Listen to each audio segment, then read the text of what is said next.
pertemuan ini, saya akan melakukan praktikum mengenai pengaruh cahaya matahari terhadap pertumbuhan kacang hijau. Selamat menyaksikan. Latar belakang. Setiap makhluk hidup mengalami proses pertumbuhan dan perkembangan. Salah satunya adalah tumbuhan. Tumbuhan dibagi menjadi dua, yaitu tumbuhan dikotil dan tumbuhan monokotil. Namun, kali ini saya hanya akan membahas tumbuhan dikotil. Salah satunya yaitu kacang hijau. Proses pertumbuhan tanaman dipengaruhi oleh beberapa faktor.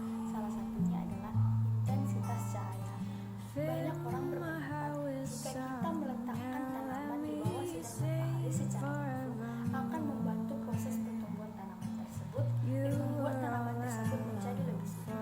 Namun, banyak juga yang berpendapat bahwa jika kita meletakkan tumbuhan di bawah sinar matahari secara langsung akan menghambat pertumbuhan tanaman tersebut. Berkaitan dengan hal tersebut, perlu diadakan praktikum untuk membuktikan pengaruh cahaya matahari terhadap pertumbuhan kacang hijau.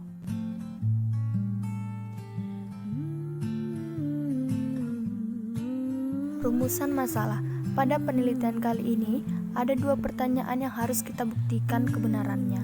Yang pertama yaitu, bagaimana pengaruh cahaya matahari terhadap pertumbuhan kacang hijau? Dan yang kedua yaitu, apa perbedaan kacang hijau yang diletakkan di ruangan terbuka yang langsung terpapar cahaya matahari dengan yang diletakkan di dalam kardus? Tujuan penelitian yang pertama yaitu untuk mengetahui pengaruh cahaya matahari terhadap pertumbuhan kacang hijau.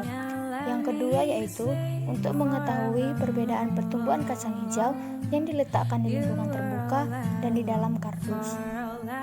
Alat dan bahan yang diperlukan: 3 buah wadah bening, 30 butir kacang hijau, 2 buah kardus, pisau cutter, pensil atau pulpen, kapas, dan air. Langkah kerja.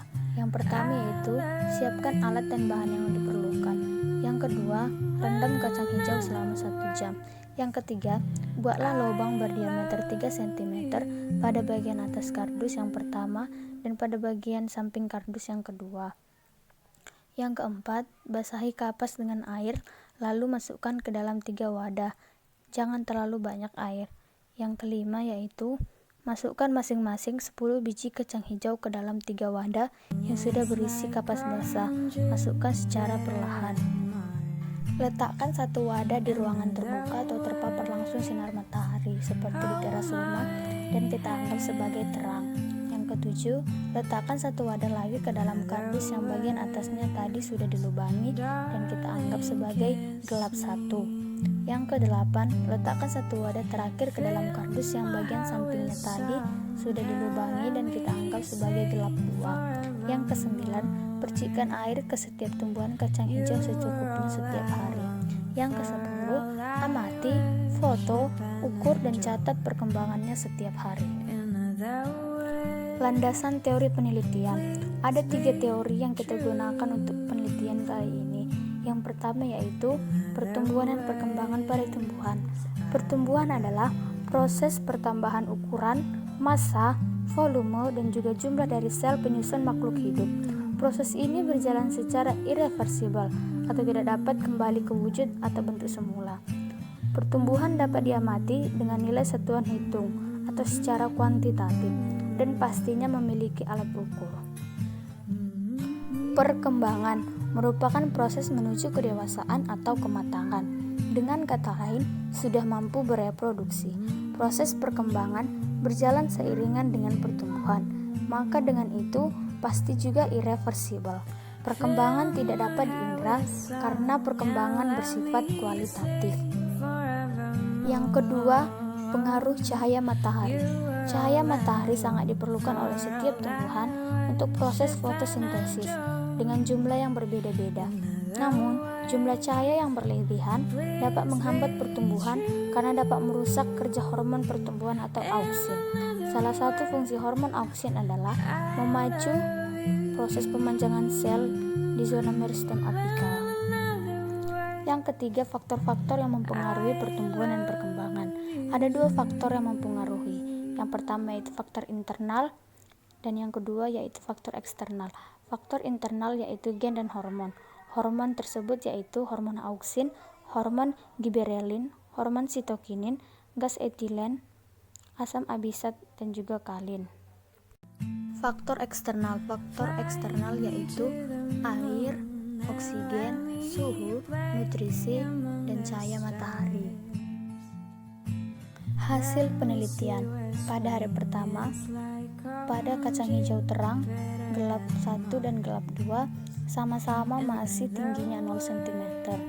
Dengan kata lain, pada hari pertama, ketinggian kacang hijau masih berbentuk sama dan belum mengalami perubahan tinggi. Namun, tunas pada ketiganya sudah mulai tumbuh. Pada hari kedua, tumbuhan kacang hijau terang tingginya sudah 0,5 cm. Pada kacang hijau gelap 1 sudah 1 cm dan pada gelap 2 sudah 1 cm. Semua biji pada ketiga tempat sudah tumbuh. Namun antara kacang yang diletakkan di tempat terang dengan kacang hijau yang diletakkan di tempat gelap 1 dan gelap 2 memiliki perbedaan tinggi. Hari ketiga, pada kacang hijau terang tingginya sudah 5,8 cm. Semua kacang hijau sudah tumbuh, walaupun belum terlalu tinggi, dan beberapa daunnya berwarna hijau tua sudah mekar.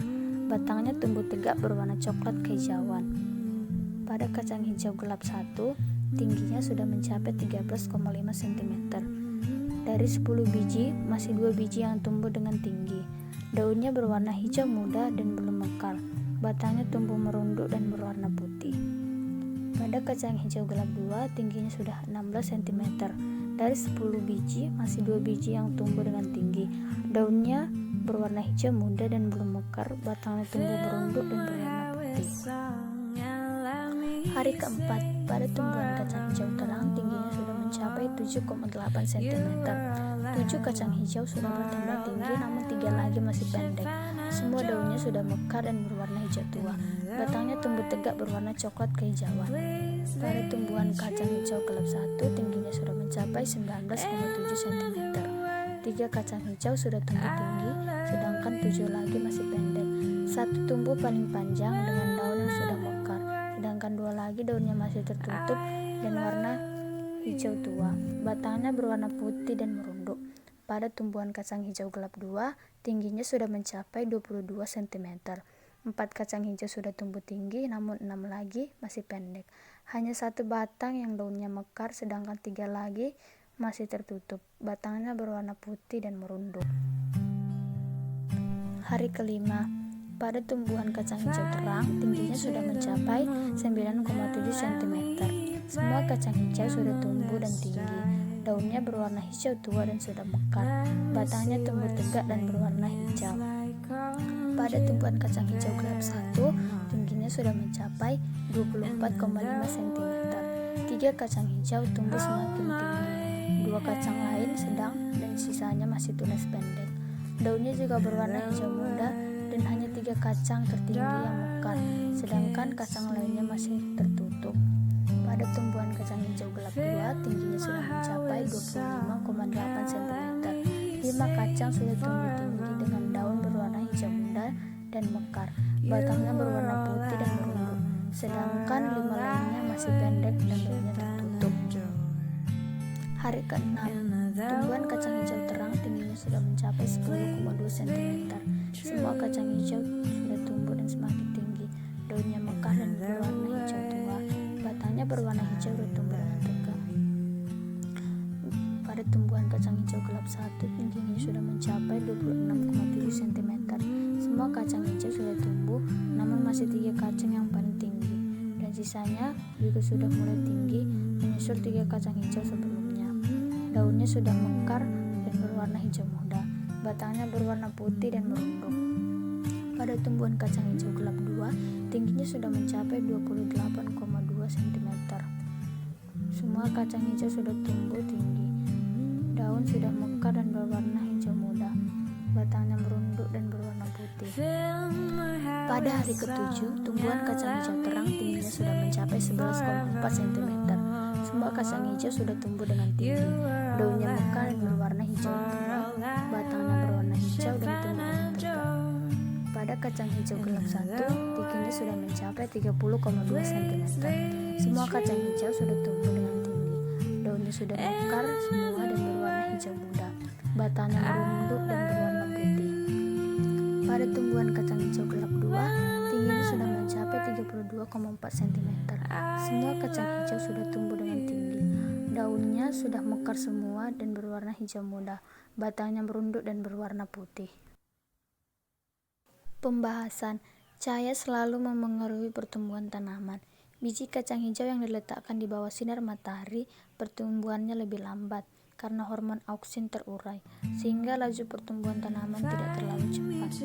Biji kacang hijau yang diletakkan di tempat gelap atau di dalam kardus, pertumbuhannya lebih cepat dan lebih tinggi karena hormon auksin tidak terurai, sehingga akan terus memacu pertumbuhan kacang hijau. Antara kacang hijau di kardus yang bagian atasnya diberi lubang dengan kardus yang di sampingnya diberi lubang, pertumbuhannya terjadi lebih cepat pada kacang hijau yang diletakkan di dalam kardus yang diberi lubang di sampingnya. Kesimpulan, cahaya merupakan salah satu faktor eksternal yang mempengaruhi pertumbuhan tanaman. Pertumbuhan biji kacang hijau yang diletakkan di tempat terang lebih lambat, sedangkan pertumbuhan biji kacang hijau yang diletakkan di tempat gelap lebih cepat. Pertumbuhan tanaman dipengaruhi oleh faktor eksternal lain seperti suhu, air, kelembaban, dan lain-lain menyebabkan pertumbuhan setiap bibit tanaman berbeda. Pertumbuhan tanaman juga dipengaruhi faktor internal seperti gen dan hormon. Sekian mengenai video kacang hijau kali ini. Semoga video ini bermanfaat, dan apabila ada kekurangan saya mohon maaf, agar kedepannya dapat diperbaiki dalam pengamatan selanjutnya. Terima kasih.